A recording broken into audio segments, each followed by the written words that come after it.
It's Andrew Hunzicker, CPA, founder of DOPE CFO. Today we've got an awesome podcast. We have Tony Frischknecht. Say that right? That's right. That's right. And he has got a ton of experience in the cannabis. He's been in since what I call ground zero. We all know Colorado was our first state, and he got right away into the medical cannabis industry back in Fort Collins. By the age of 35, you already had 2 dispensaries with sales of almost 7 million, and you've just grown from there. I'm reading from your bio that your companies have posted sales of more than 100 million and sold a product every 9 seconds, not to mention created over 1 million grams of concentrated cannabis oil per year. So that's, I love those stats. But why don't we just start there and fill us in any more about your background and kind of what you're leading up to where you are now. Yeah. So my background is actually construction background. I grew up, my father was a carpenter. I basically grew up in his shop from like 5, 6, 7, 8, 10 on. I would be, drilling holes in pieces of wood, painting things, doing little projects that he really didn't want to deal with. So I learned a lot to work with my hands from there. And, that gave me kind of the base, a good foundation to essentially become a grower. I was able to, in my early 20s, I started my entrepreneurial career in the real estate industry, and I was doing what so many shows are based off of now, but the fix and flips. And in early 2000 in Colorado, the housing market was booming and just exploding. And so there was a lot of opportunity in real estate in the fix and flip world. So I started that a little bit later on the end 2003, 2004 time period. And as I finished up my first fix, which, I spent 6 months on, I lived in this property as I destroyed every room in the entire place except for the one I was living in. And I did a lot of the work myself, and that was very challenging. I learned a lot, but to get something done quickly, you've got to bring more people in. So that was my first move in starting my own business and really getting something under my feet. So 6 months after that, so we're looking at around 2004 and a half, 2005 time period, I had cut my eyes open and I noticed that that cannabis was really starting to really bleed into the Front Range of Colorado. I noticed that there was a lot of opportunity in that. However, I didn't understand the medical side of cannabis at the time. I was looking at it as an opportunity. It was in the legacy market that everybody is referring to now, and that's where I kind of that's exactly where I got my start. I had met a friend that owned and he was an acquaintance at the time, and he owned a hydroponics store, and we had many conversations over a couple month period of time, and I decided to jump all the way in. I rented a house, a 5-bedroom house. I outfitted a basement with about $10,000 worth of equipment, and I started on my journey. And that's how I got into cannabis. What kept me there were several different things, right? And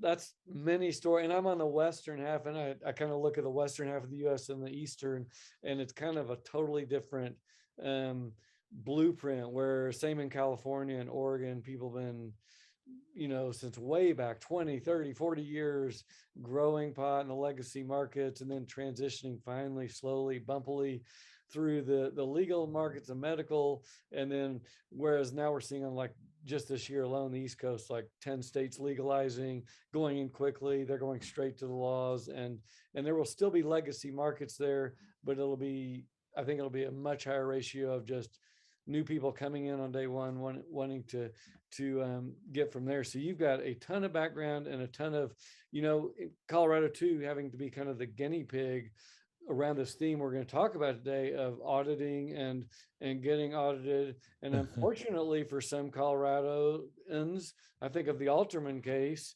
Hmm. they were the test cases, and so they may have been told things by their attorney that didn't work out. So the what That was right there. So that's probably one of the hardest parts about this the taxes in cannabis, is that you've got a ton of people that are not familiar with where they can, where they can press the limits and where they cannot. So you get involved with a CPA and they could be very well informed in the regular business world, but unfortunately, Andrew, you know that 280E is a much different animal to bite into. And so you can be getting this advice from somebody that you're paying a lot of money to, um, that just honestly doesn't understand cannabis and taxes. And that, that's why my program exists. We yeah, we teach accountants who want to come into the space how to actually do it correctly. And so let me stop you right there, because one point I want to make on that, and then I want to ask you, yeah. you're in Colorado Ground Zero. Are you seeing you and every one of your buddies get audited, or what percentage? But on the Ground Zero, I've actually interviewed a couple of people, and I'm speaking with a couple at the National AICPA conference, attorneys in Ground Zero in Colorado that are actually dealing with many, many audits and are on that forefront. And the latest I'm getting here, and this makes it tricky as well. So the law, I know exactly what the law says, and I know exactly the people have gone to court and lost every single time on these cases and paid penalties and interest and all kinds of things.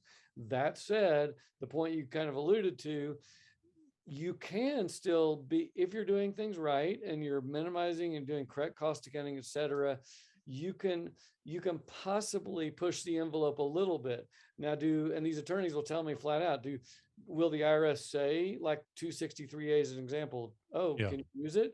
They might negotiate on it. So it's still a risk. Even if you feel like I could be a little more aggressive, you still got to take that risk, because there's new administrations. A lot of it depends on who is the actual auditor to show up at your doorstep.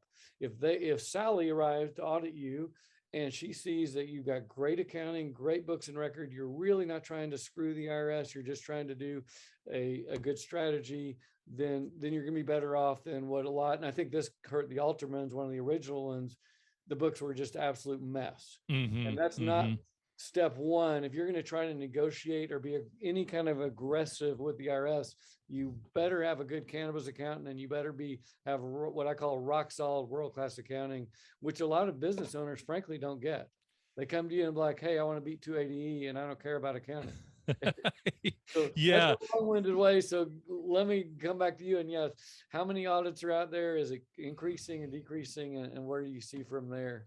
Well, in 2012, we went to just a little bit of a story. We went to a meeting downtown with the city, and the city was blatant. They explained what they were looking at.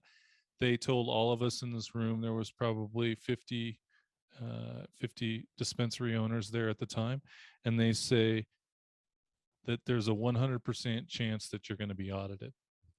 Oh, wow. I was pretty blown away, because I had never really heard of anything like that before. I didn't understand. And it's not because, as I started seeing what was happening after that meeting, I noticed it's not because they think we're doing things illegal. It's because they're trying to understand the business. So they're trying to learn firsthand. So, Andrew, what you had said is very wise, because if you can bring in these new people that are just learning cannabis and understanding these auditors, and you can show them a laid out format of how you are tracking everything and how your checks and balances are in place, you can essentially teach them, right? So you as a more likely the CPAs that are listening here, they can start creating and forming these processes with the city and state, right? They can do that. Federally, it's a little bit more challenging because there's a little bit more of a spread there. So when I heard that, of course, I'm talking to my business partners like, oh my God, this is going to happen. Well, lo and behold, a year later, we get audited through the city. And there were a lot of things that nobody made us aware of. I mean, um, the city started their process and then the state came in right behind them. It was just like this domino effect. And then Did the after this, IRS come after that? yep, exactly. So then the IRS came in and audited 14, 15, and 16. So it was just like this domino effect. And now what's happening is rolling audits. So even if you've closed up a case, they're going to come back in the next 12 to 24 months and do it again. And take, they're taking their situations and experiences that they're learning and they're creating tighter programs. So I'm sure for one is to, be able to, create a system that people can follow for one, but for two, to make sure that since it's a cash heavy industry, they want to make sure that that stuff is being accounted for. So there's multiple reasons why they're doing it. But if you are in cannabis, I would just expect, it's that old saying, it's not when it's not going to show up, it's just when. What time are they going to knock on my door? And then that once you understand that as a CPA or accountant, you can actually prep your clients for that. Yes. And And you go brought ahead. up a good point. I want to jump in right there. The compliance, and it just yeah, and I think the industry slowly, the founders especially, maybe were a little bit naive coming in, and even this goes into CBD as well. Compliance, I don't care if 280E goes away and we get pulled off Schedule 1 or not, compliance is going to stay. It's going to be massive. It's going to be cities, counties, states, feds, OSHA, FDA, USDA. You're going to be regulated at the wazoo. There was just a report in my state, Oregon, I think it was yesterday. They were saying more than half the hemp farms in Oregon were growing cannabis.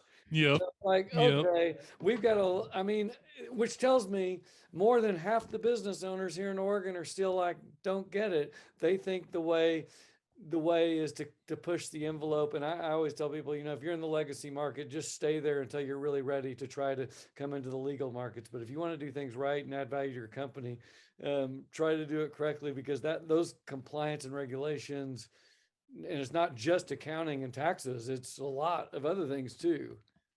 Yeah, no, you're right. And, just to touch on what you said a moment ago is that, with these clients that your CPAs and accountants have, I mean, there's a brotherhood that starts being built there. Yeah. Like if you want to bring some value to your clients and the listeners out there that are really in, you guys are going to become friends because there's some serious battles that you're going to have to fight.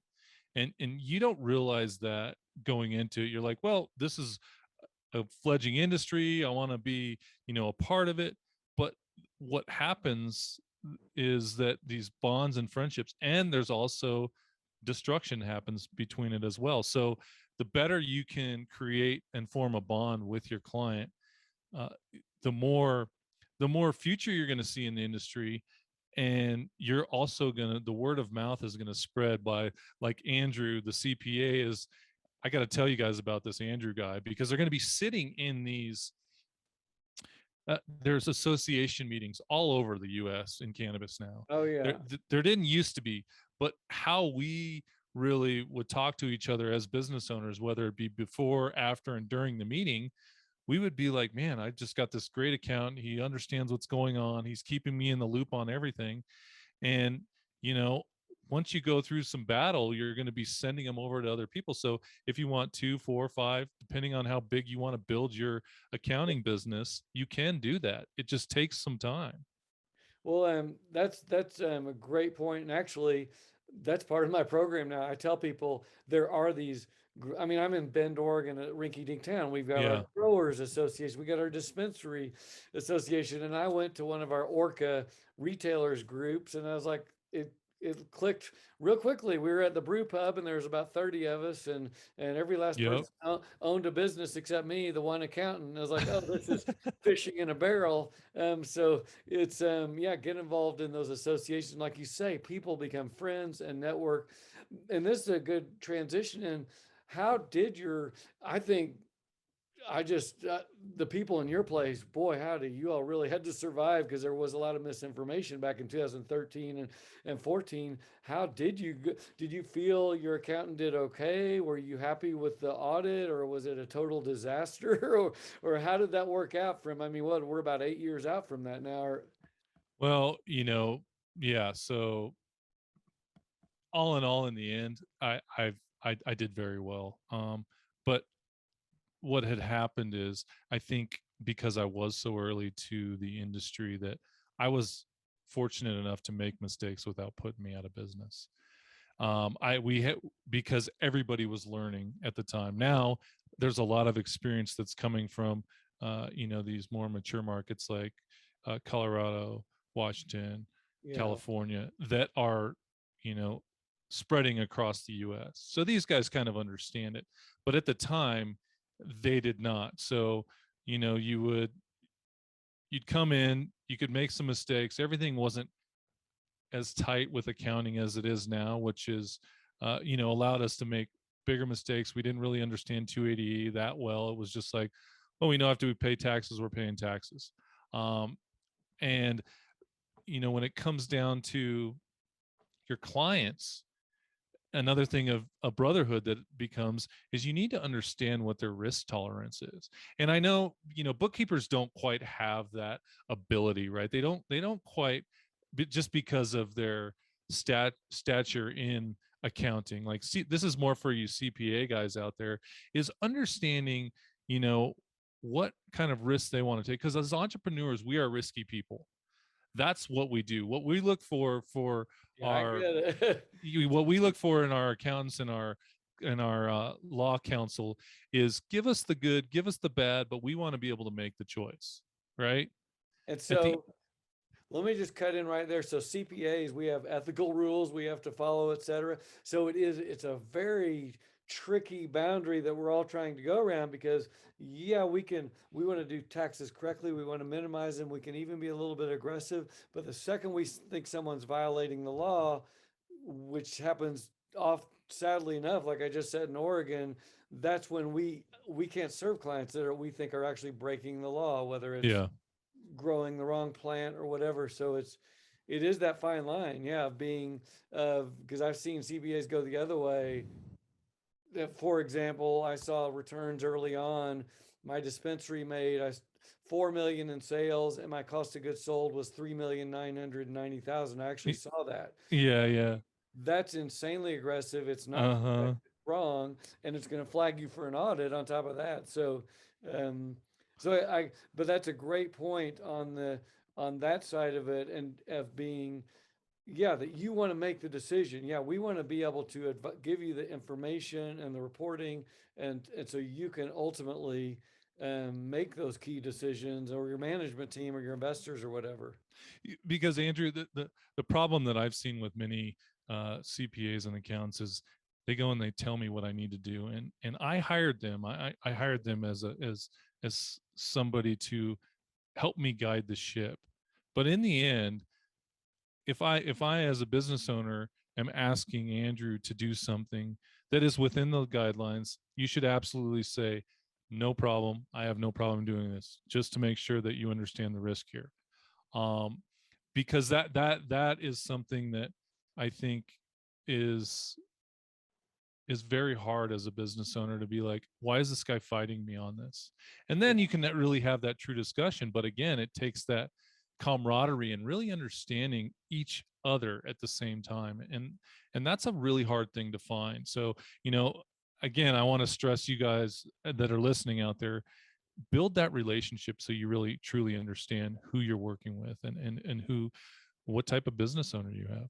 Yeah, and one point which I make, and in our program and our DOPE CFO accountants, when they're approaching, in particular, farms, chemical processors, and product manufacturers, under 47111, it says in there in black and white, if and only if you're doing gap inventory, cost accounting in your recurring financials, not just at tax time, month in and month out. If you're doing that, I've never yet to meet, by the way, a client that was doing that. So, but if you're doing that, you if you actually are doing that gap inventory cost accounting recurringly, you can take more deductions on your tax return because you're going to get more costs into inventory Yep. correctly. And I tell a client, I say either you're not doing that and missing a deduction, or more commonly, your tax CPA is just taking that deduction anyway and putting those costs in inventory incorrectly. And so my next question is, if a farmer or whatever tells me they are doing that cost accounting, I say, oh, great, how are you doing that? There's no tools available outside of our program really on the market to do it. There are some that are doing it, but it's the vast minority. So that's our first pitch. We are coming to them saying, hey, we know how to get you lower taxes. That's what you want. We Hmm. know how to do it. So that is, we're trying to get to that same goal as well. We just want to do it correctly. I think too that understanding as a business owner, and this is really hard to convey as well. Um, you can pay me to do this the right way, or you can pay the IRS. How do you want to look at it? Yeah. That it really comes out that way, because it's like, okay, if I have to spend so much money on an audit, would I rather spend this on Andrew and his firm fighting, or would I just rather give it up to the IRS? Well, that's kind of an easy play. So just a little bit of strategic, how's the word for it? Strategery for you guys out there is this a great way to sell it? Like, this is how we can really build something for you guys. Well, let me ask you, so as you got through the audit, did those audits early on, did they change how you're running your business? And Oh, was there one or absolutely. even one or two aspects of that audit that things you wish you knew now or back Yeah. then that you know now? Yeah. So absolutely. The learning about this early and going through it are two different things, right? We think we know what's going to happen, but then you're in the process and you're like, oh man, how would I change this? For one, we had started with, I wish we had started with the gap as well. We were doing cash accounting, and I didn't really. We had a couple business partners, so I didn't have my hands on the accounting itself. That was one of our other business partners, so we had to trust, right? We had to Yeah. trust what they were doing, and it's really, I think we did it because we were inexperienced. I think there was a bit of laziness and we were busy. It also, just created misleading information on how our books were done, unfortunately. And so that's definitely one thing that I wished I had paid attention to prior to the audit. Um, you know, and then the other thing would be,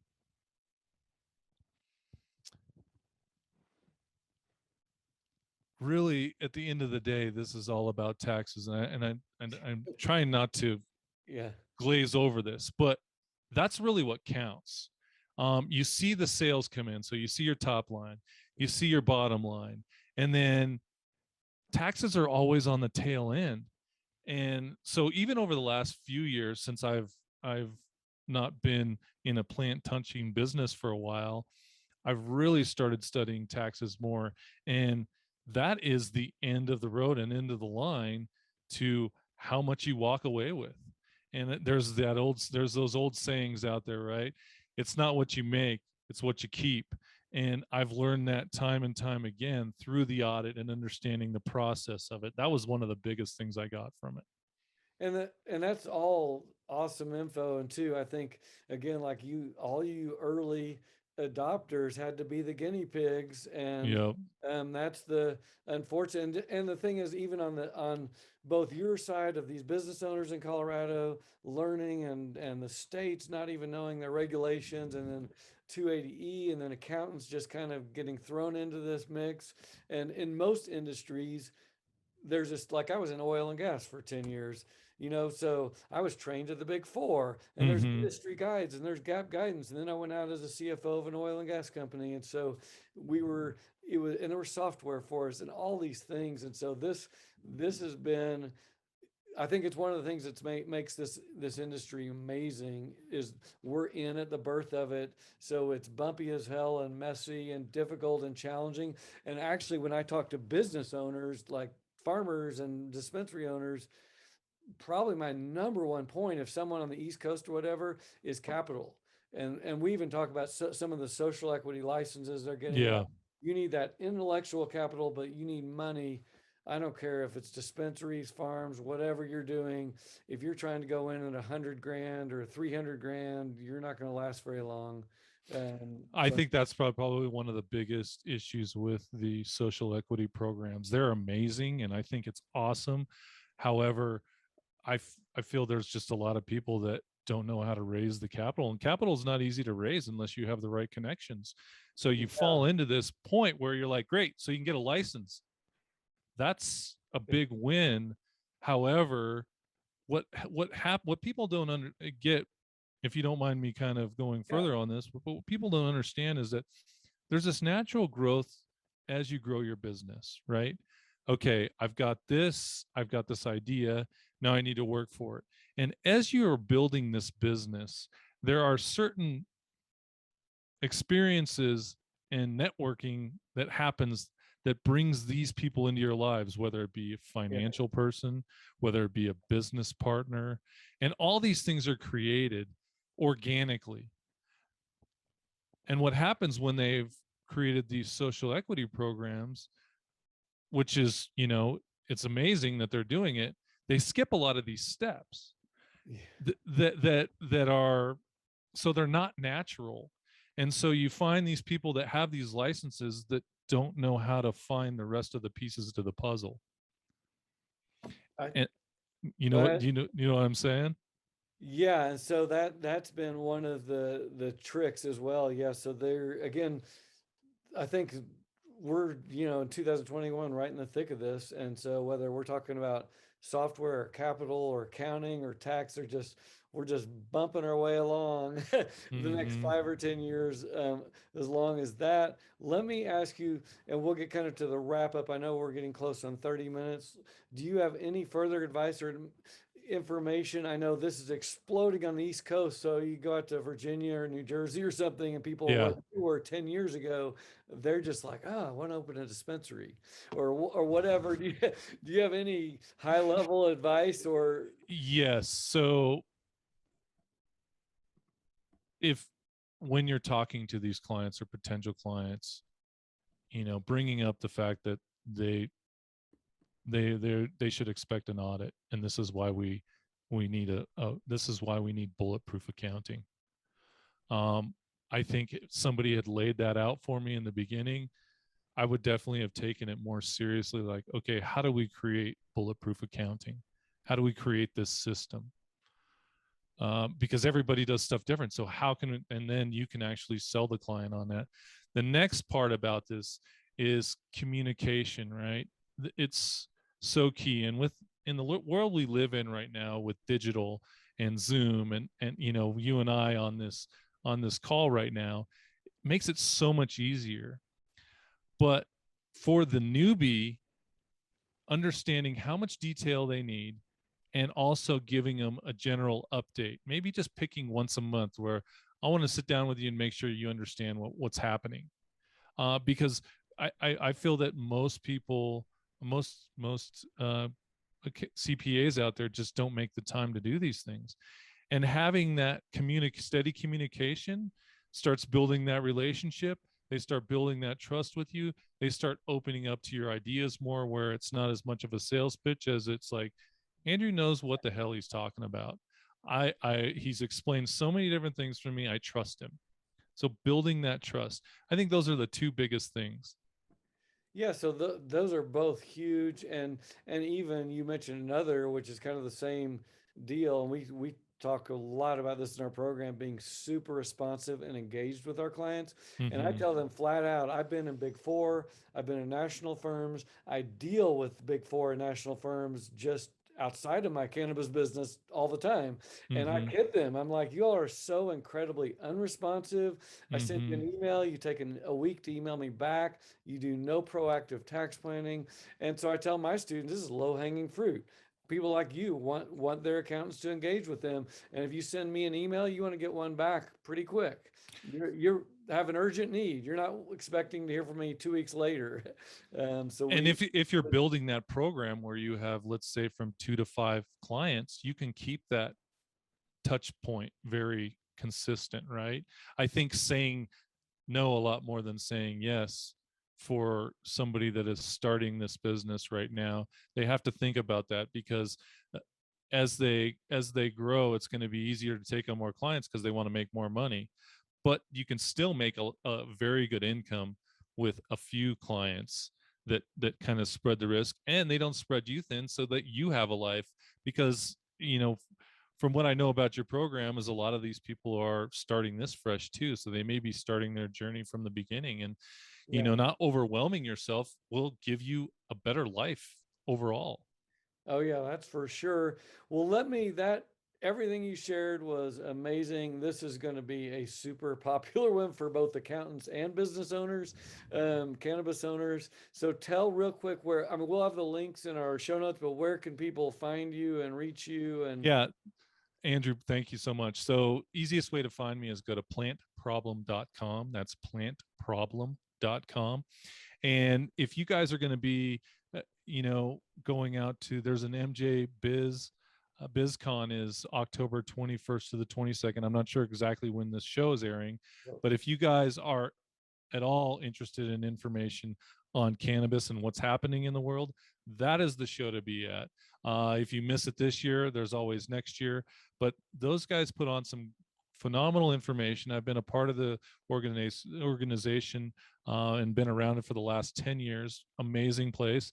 We actually have a booth there. It's going to be number 7238, where we talk to future business startups about small scale extraction. So if that's something you're interested, come by our booth, and that's the best way to get in touch with me. all right. Well, thank you so much. And that's awesome. And we really thank you for being on the show.